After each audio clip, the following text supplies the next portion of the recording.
ইসলাম ধর্মে ধর্মান্তরিত হতে চাই বিশ্বের নাম্বার 1 ফুটবলার ক্রিস্টিয়ানো রোনালদো, বলেছেন আল নাসরের সাবেক গোলরক্ষক। আল নাসরের সাবেক গোলরক্ষক ওয়ালিদ আব্দুল্লাহ তারকা পর্তুগিজ ফুটবলার ক্রিস্টিয়ানো রোনালদোর ইসলামে ধর্মান্তরিত হওয়ার ইঙ্গিত দিয়ে এই কথাটি প্রকাশ করেছেন। একটি টিভি শোতে বক্তৃতা আব্দুল্লাহ ধর্মের অনুশীলন এবং সৌদি আরবের সংস্কৃতির সঙ্গে খাপ খাইয়ে নেওয়ার কথা উল্লেখ করে রোনালদোর ইসলামে ধর্মান্তরিত হওয়ার জন্য খোলামেলা হওয়ার বিষয়ে দীর্ঘদিন ধরে চলমান গুজব নিশ্চিত করেছেন। রোনালদো সত্যিকার অর্থে ইসলাম গ্রহণ করতে চায়। তিনি উল্লেখ করে বলেন, আমি তার সাথে এই বিষয়ে কথা বলেছি এবং সে আগ্রহ প্রকাশ করেছে। গোল করার পর সে ইতিমধ্যেই মাঠে সেজদা করেছে এবং সে সবসময় খেলোয়াড়দের প্রার্থনা করতে এবং ইসলামিক রীতিনীতি অনুসরণ করতে উৎসাহিত করে।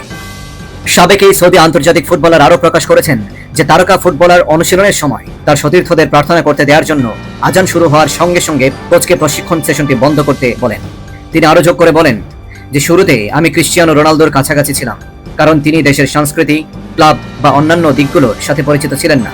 তিনি কৌতূহলী ছিলেন এবং প্রায়ই আমাকে নির্দিষ্ট কিছু বিষয়ে প্রশ্ন করতেন। ওয়ালিদ আব্দুল্লাহ এই ঘটনার আরও অন্তর্দৃষ্টি শেয়ার করে বলেন, গত বছরের মে মাসে আল নাসরের হয়ে গোল করার পর ক্রিস্টিয়ানো রোনালদো মাঠে সিজদা করেছিলেন। এই বিষয়টি দ্রুত সকল পত্রিকায় শিরোনাম হয়েছিল। প্রাক্তন গোলরক্ষক অবশ্য জোর দিয়ে বলেছিলেন যে রোনালদোর নম্রতা একজন খেলোয়াড় হিসেবে তার শৃঙ্খলা এবং প্রতিশ্রুতি তাকে এই পর্যায়ে নিয়ে এসেছে। তিনি একজন অত্যন্ত সুশৃঙ্খল এবং নিবেদিত প্রাণ খেলোয়াড় এবং এই শৃঙ্খলাই তাকে এই অবস্থানে নিয়ে এসেছে। তিনি আরো বলেছিলেন, যে কেউ সৌদি আরবে আসে তারা তার প্রশংসা করে এবং তার সাথে স্বাচ্ছন্দ্য বোধ করে। প্রিয় দর্শক, রোনালদো কি আসলেই ইসলাম ধর্ম গ্রহণ করতে যাচ্ছেন কিনা তা ইসলাম ধর্ম গ্রহণ করার পরই জানা যাবে। মহান আল্লাহ তাআলা তাকে ইসলাম ধর্মে কবুল করে নিন। আমিন।